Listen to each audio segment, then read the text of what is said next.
सन 1999 में झारखंड के जमशेदपुर शहर की टेल्को कॉलोनी में शुभेंदु भौमिक नाम के एक व्यक्ति का परिवार रहा करता था। खास तौर से ये कॉलोनी इंडस्ट्रियल एम्प्लॉयज के लिए ही बनाई गई थी और जो भी एम्प्लॉय अपने घर से दूर रहकर इस इंडस्ट्रियल एरिया में काम करते थे वो लोग इसी टेल्को कॉलोनी में रहते थे, जिसकी वजह से भौमिक परिवार भी इसी कॉलोनी में रहा करता था। इस परिवार में टोटल 5 सदस्य थे। परिवार के मुखिया शुभेंदु भौमिक टेल्को कंपनी में ही तैनात थे, जबकि उनकी पत्नी लकी घर संभालती थी। उनके 2 बच्चे थे। उनका 14 साल का बेटा कल्याण स्कूल में पढ़ाई कर रहा था और उनकी बड़ी बेटी चैताली भी शहर के एक नामी कॉलेज में पढ़ती थी। उन बच्चों की नानी अनीता भी उनके साथ ही रहती थी, यानी उनका एक हंसता खेलता परिवार था। लेकिन उस दिन किसी ने भी नहीं सोचा था कि उनके साथ कुछ ऐसा भयानक होने वाला है जिसकी कल्पना उन्होंने कभी सपने में भी नहीं की थी। दरअसल 29 जनवरी साल 1999 को शुभेंदु भौमिक सुबह को नाश्ता करके अपनी ड्यूटी के लिए टेल्को कंपनी चले गए। दोपहर में खाना खाने के बाद छोटा बेटा कल्याण भी बाहर खेलने के लिए चला गया। अब घर में मात्र 3 लोग ही बचे थे, चैताली, उसकी माँ लकी और नानी अनीता। क्योंकि पहले उसकी माँ और नानी खाली समय में घर से बाहर निकलकर पड़ोसियों से थोड़ी बातचीत कर लिया करती थी, लेकिन उस दिन के बाद उस घर से कोई भी बाहर नहीं निकल रहा था। उस घर में अब सन्नाटा छाया हुआ था। लेकिन फिर 1-2 दिन के बाद पड़ोसियों को चैताली घर के बाहर दिखाई दी।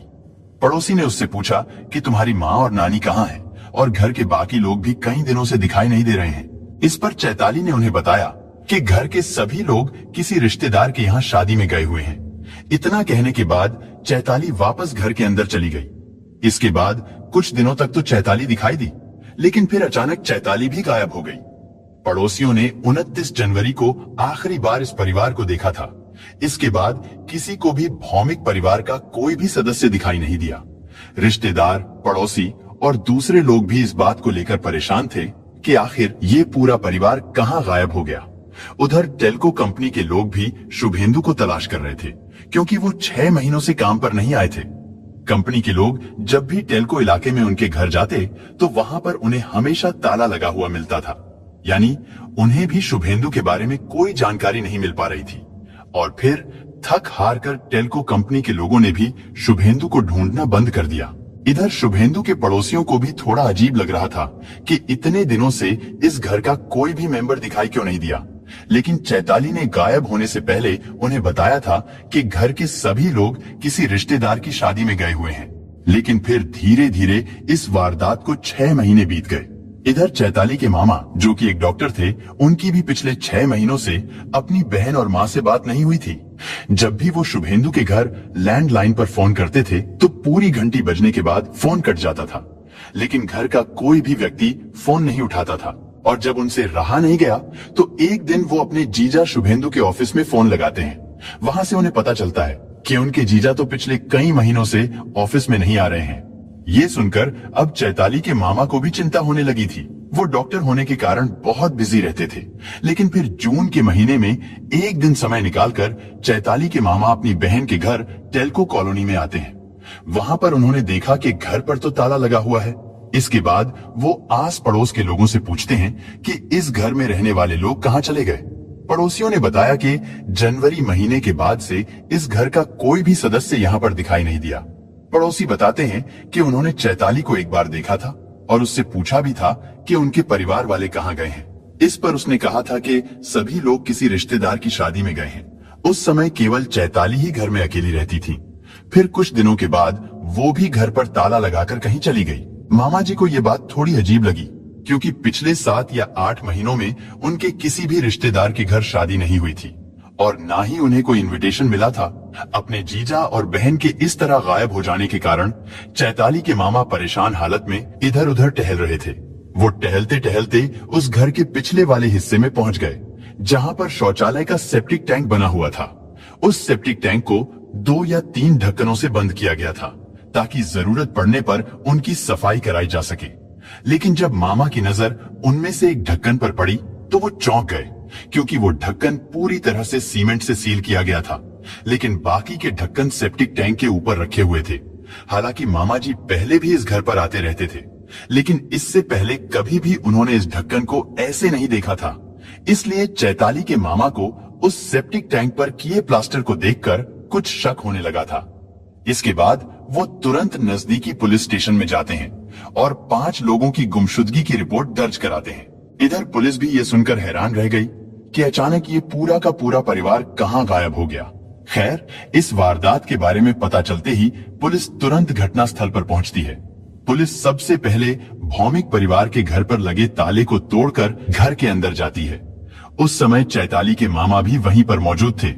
पुलिस ने पहली बार जब घर को देखा तो उन्हें वहां पर कुछ भी नहीं मिला, लेकिन जब पुलिस की टीम घर की बैक साइड में पहुंची तो वहां पर एक जगह उन्हें सीमेंट प्लास्टर दिखाई दिया जो ज्यादा पुराना नहीं था। अब पुलिस और चैताली के मामा को ये बात परेशान कर रही थी कि ये मकान करीब 6 महीने से बंद पड़ा था, लेकिन सेप्टिक टैंक पर किया गया सीमेंट ज्यादा पुराना नहीं था। इस बात को लेकर पुलिस के मन में कई तरह का शक पैदा होने लगा था और इसी शक की बिना पर उस सेप्टिक टैंक का ढक्कन तोड़ा गया। और जैसे ही पुलिस वालों ने ढक्कन को हटाया तो अंदर का मंजर देखकर उनके होश उड़ गए, क्योंकि उस टैंक के अंदर इंसानी शरीर के टुकड़े तैर रहे थे। इसके बाद पुलिस की टीम ने उस पूरे इलाके को सील कर दिया। साथ ही फॉरेंसिक टीम को भी घटनास्थल पर बुला लिया गया। इसके बाद इंसानी जिस्म के उन टुकड़ों को पोस्टमार्टम, डीएनए और दूसरी जांच के लिए फॉरेंसिक लैब में भेज दिया गया।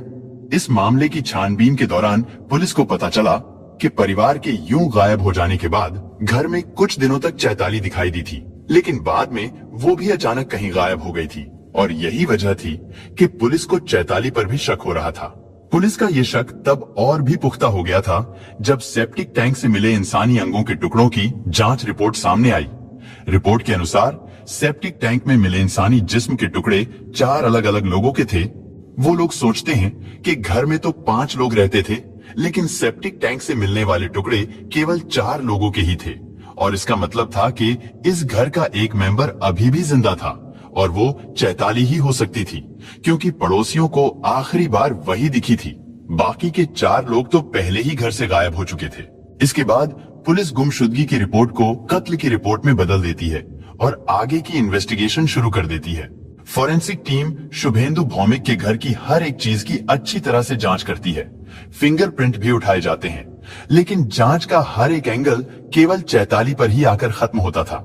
इसके बाद उनके पड़ोसियों से भी पूछताछ की जाती है। पड़ोसियों से पूछताछ के दौरान पता चलता है कि चैताली का एक लड़के के साथ अफेयर चल रहा था और उस लड़के का नाम था रिजवान। ये खबर सुनने के बाद अब पुलिस को रिजवान नाम के उस लड़के पर भी शक होने लगा था। रिजवान के बारे में छानबीन करने पर पता चला कि वो स्टेट लेवल का क्रिकेटर था। वो रणजी ट्रॉफी भी खेल चुका था। उस समय लोग उसे खेलते हुए देखकर कहते थे कि एक दिन वो बहुत बड़ा प्लेयर बनेगा। चैताली की दोस्ती उसी रिजवान के साथ हो गई थी। हालांकि उनके घर वाले इस रिश्ते का विरोध करते थे। इन सब बातों से पुलिस का शक अब यकीन में बदल गया था कि इस कत्ल में रिजवान का हाथ जरूर है। इसके बाद पुलिस तुरंत चैताली और रिजवान की तलाश में जुट गई। लेकिन कमाल की बात यह थी कि पुलिस उन दोनों को अरेस्ट ही नहीं कर पाई थी। लेकिन फिर थोड़े दिनों के बाद कुछ ऐसा हुआ जिसे देखकर पुलिस भी हैरान रह गई।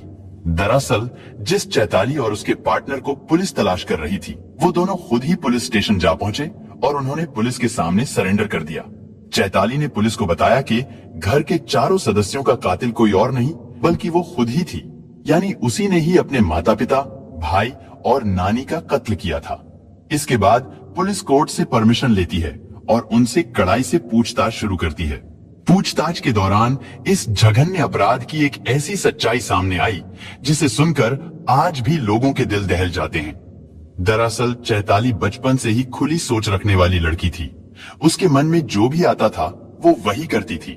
हालांकि माँ बाप उसे मना भी करते थे, लेकिन वो उनकी एक नहीं सुनती थी।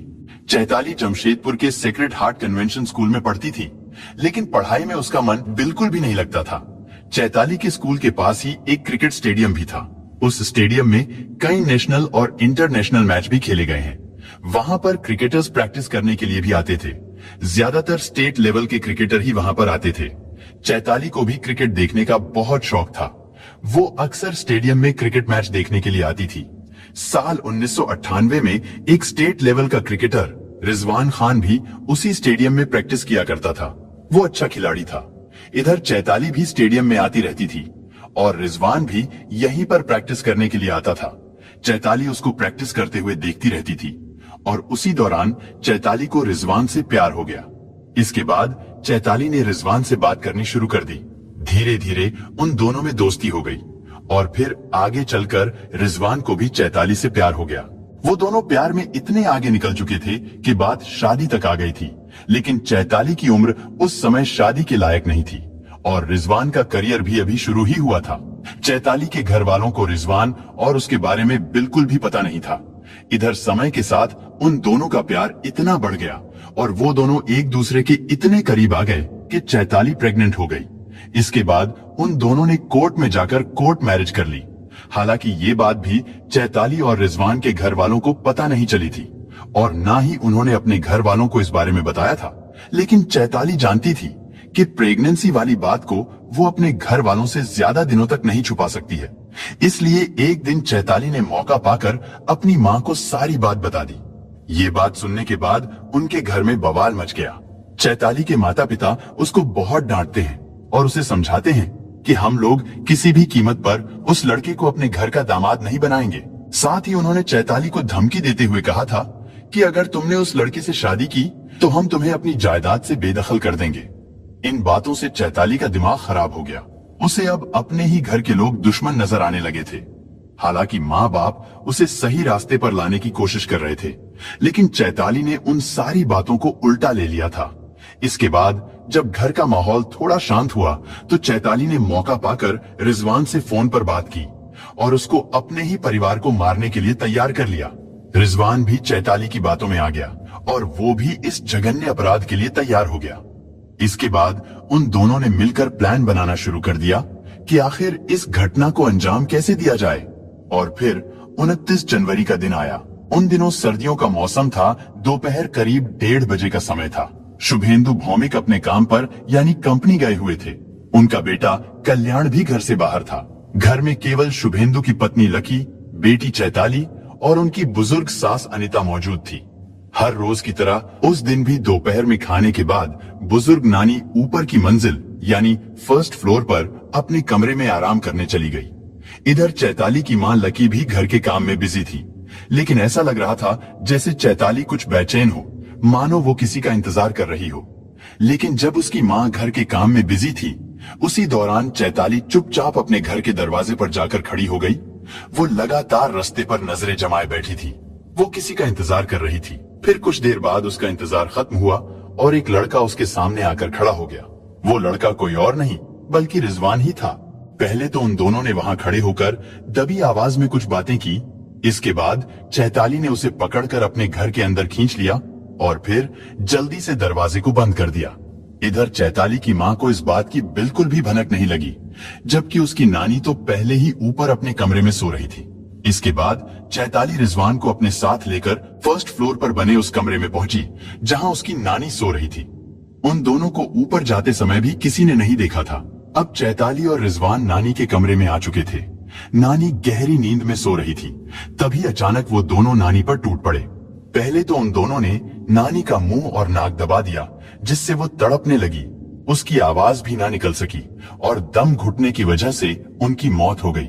उनका जिस्म ठंडा पड़ चुका था। इसके बाद उस लाश को ठिकाने लगाने की बारी थी। इसके लिए चैताली और रिजवान ने मिलकर एक तेज धार हथियार से नानी की लाश के कई टुकड़े कर डाले और फिर उन टुकड़ों को बेड की चादर में बांधकर एक कोने में रख दिया। फिर उन्होंने कमरे में फैले हुए खून को साफ किया। इसके बाद वो दोनों थोड़ा रिलैक्स होते हैं और फिर वो दोनों उस कमरे से बाहर निकल जाते हैं। अब वो दोनों उस कमरे का रुख करते हैं जहां चैताली की मां लकी मौजूद थी। पहले चैताली कमरे के अंदर जाती है, उसके पीछे पीछे रिजवान भी अंदर चला जाता है। चैताली की मां भी उस समय आराम कर रही थी, लेकिन इससे पहले कि वो कुछ समझ पाती या संभल पाती, चैताली और रिजवान ने उनका गला दबाकर उन्हें भी मौत की नींद सुला दिया। इसके बाद उन दोनों ने उसकी लाश के साथ भी वही किया जो उन्होंने नानी की लाश के साथ किया था, यानी लाश के टुकड़े टुकड़े कर दिए। फिर उन दोनों ने उस लाश के टुकड़ों को बांधकर एक तरफ रखा और फिर वहां से भी खून के निशान मिटा दिए। चैताली बड़ी ही बेरहमी से पहले अपनी नानी और अब अपनी मां को भी मौत के घाट उतार चुकी थी। अब तक भौमिक परिवार के घर में 2 कत्ल हो चुके थे, लेकिन चैताली और रिजवान अभी भी कुछ करने की तैयारी में थे। अब वो दोनों वापस नानी के कमरे में आ चुके थे, यानी वो दोनों फिर से फर्स्ट फ्लोर पर बने कमरे में आ गए थे। ऐसा लगता था जैसे रिजवान वहां से जाना ही नहीं चाहता था। चैताली भी उसके साथ बहुत खुश लग रही थी। उसका बर्ताव बिल्कुल ऐसा था जैसे उनके घर में कुछ हुआ ही नहीं है। धीरे धीरे शाम का समय हो चुका था और फिर चैताली का भाई कल्याण घर में एंटर होता है। वो अपनी नानी से मिलने के लिए सीधा ऊपरी मंजिल पर जाता है, लेकिन जैसे ही वो उनके कमरे का दरवाजा खोलकर अंदर जाता है तो वहां पर मौजूद चैताली और रिजवान ने कल्याण को गले से पकड़कर नीचे गिरा लिया और फिर पहले की तरह ही उन दोनों ने गला दबाकर उसका भी कत्ल कर दिया। इसके बाद लाश को ठिकाने लगाने के लिए उन्होंने फिर से वही तरीका अपनाया जैसा वो लोग पहले भी कर चुके थे, यानी वो दोनों कल्याण की लाश को भी टुकड़ों में काटते हैं, फिर उन टुकड़ों को भी कपड़े में बांधकर रख देते हैं और वहां से खून को साफ कर देते हैं। जैसे जैसे समय बीत रहा था वैसे वैसे भौमिक परिवार के उस घर में एक के बाद एक कत्ल होते जा रहे थे, यानी उस घर में अब तक 3 लोगों का खून हो चुका था। उस घर के फर्स्ट फ्लोर पर 3 लाशें पड़ी थीं, लेकिन उस घर में अभी एक कत्ल और होना बाकी था। चैताली और रिजवान अब उसी का इंतजार कर रहे थे और वो व्यक्ति कोई और नहीं बल्कि चैताली का पिता था। हाँ, वो वही बाप था जिसने अपनी बेटी को बचपन में उंगली पकड़कर चलना सिखाया था, लेकिन आज उसी बेटी ने पूरा परिवार खत्म कर दिया था। दिन ढल चुका था, रात होने को आई तो शुभेंदु भौमिक भी कंपनी से काम निपटाकर अपने घर लौट आए। जब वो घर आए तो उस समय दरवाजा बंद तो था लेकिन लॉक नहीं था। घर में आहट होने से चैताली को पता चल गया था कि उसके पिता घर पर आ चुके हैं, क्योंकि वो दोनों तो शुभेंदु के आने का ही इंतजार कर रहे थे। इससे पहले कि शुभेंदु फर्स्ट फ्लोर पर जाते, चैताली अचानक उनके सामने आकर खड़ी हो गई और तभी पीछे से रिजवान भी आ गया। उसने शुभेंदु भौमिक को पीछे से पकड़कर बिस्तर पर गिरा दिया। इसमें चैताली भी उसका बराबर साथ दे रही थी। चैताली पर तो जैसे खून सवार था। उन दोनों ने पहले की तरह ही गला दबाकर शुभेंदु का भी कत्ल कर दिया और फिर तेज धार हथियार से वार करके लाश के टुकड़े टुकड़े कर दिए। अब भौमिक परिवार के 5 लोगों में से 4 का कत्ल हो चुका था। उनके घर में मौत का सन्नाटा छाया हुआ था। इसके बाद उन चारों लाशों के टुकड़ों को ठिकाने लगाने की बारी थी। चैताली और उसके साथी ने मिलकर प्लान बनाया कि इन सभी लाशों को घर के पीछे बने सेप्टिक टैंक में डाल देते हैं। इसके बाद उन दोनों ने ऐसा ही किया। चारों लाशों के टुकड़ों को उन दोनों ने सेप्टिक टैंक में डालकर ऊपर से ढक्कन बंद कर दिया और फिर अगले दिन चैताली का पार्टनर रिजवान सीमेंट और रेत लेकर आया। उन्होंने उसका घोल तैयार किया और फिर उस सेप्टिक टैंक के ढक्कन को पूरी तरह से सीमेंट से सील कर दिया। एक के बाद एक 4 कत्ल करने, फिर खून और सबूत मिटाने की इस जद्दोजहद में चैताली और रिजवान को करीब 30 घंटे का समय लग गया था। कत्ल करने, सफाई करने और लाश के टुकड़ों को सेप्टिक टैंक में ठिकाने लगाने के बाद रिजवान वापस लौट गया था, लेकिन चैताली अपने माता पिता, भाई और नानी का कत्ल करने के बाद भी उसी घर में मौजूद रही। दरअसल ये भी उनके प्लान का एक हिस्सा था, ताकि अगर कोई उसके परिवार को ढूंढते हुए वहां पर आए तो चैताली उनके दिमाग में ये बात डाल सके कि उनके परिवार के लोग तो कहीं शादी में गए हुए हैं। लेकिन फिर जून के महीने में जब उसके मामाजी घर पर आते हैं तो तब इस वारदात का खुलासा होता है। पुलिस के मुताबिक छानबीन और तहकीकात में साफ हो गया था कि इस सामूहिक कत्ल की साजिश खुद चैताली ने ही रची थी। इसके बाद चैताली और रिजवान को जेल भेज दिया गया, लेकिन ये मामला जमशेदपुर सेशन कोर्ट में चलता रहा और फिर 1.5 साल बाद यानी 13 मार्च 2001 को सेशन कोर्ट ने इस केस को rarest of the rare case मानकर उन दोनों को फांसी की सजा सुना दी।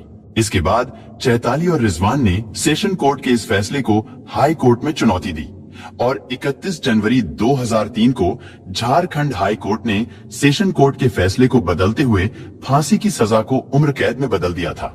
इसके बाद उन दोनों ने सुप्रीम कोर्ट में भी याचिका दायर की, लेकिन सुप्रीम कोर्ट ने हाई कोर्ट के फैसले को बरकरार रखा और साल 2006 में सुप्रीम कोर्ट ने भी उन दोनों को उम्र कैद की सजा सुनाई थी। इसके बाद उन दोनों को हजारीबाग जेल भेज दिया गया था। फिर हजारीबाग जेल में ही चैताली ने एक बेटे को जन्म दिया। इसके बाद धीरे धीरे समय बीतता रहा और फिर 2 अक्टूबर साल 2018 आ गया और यही वो दिन था जब चैताली और रिजवान दोनों जेल से रिहा हो गए थे। अब तो उन दोनों का बेटा भी काफी बड़ा हो चुका है, लेकिन इस खौफनाक वारदात को 25 साल बीत जाने के बाद भी लोग भूले नहीं हैं। क्योंकि इस घटना की सबसे दुखद बात यह थी कि चैताली ने खुद ही अपने परिवार का खात्मा किया था और मरने वालों में उसके माता पिता, छोटा भाई और बुजुर्ग नानी थी। दोस्तों, इस घटना को सुनाने का उद्देश्य किसी का दिल दुखाना नहीं है, किसी को परेशान करना नहीं, बल्कि आपको जागरूक करना है, आपको सचेत करना है। दोस्तों, इस पूरी घटना के बारे में आपकी क्या राय है, कमेंट बॉक्स में जरूर बताएं। और अगर हमारी मेहनत पसंद आई हो तो इस वीडियो को लाइक करते हुए शेयर भी करें। अगर आपने अब तक चैनल को सब्सक्राइब नहीं किया है तो हमारे चैनल को सब्सक्राइब कर लीजिए।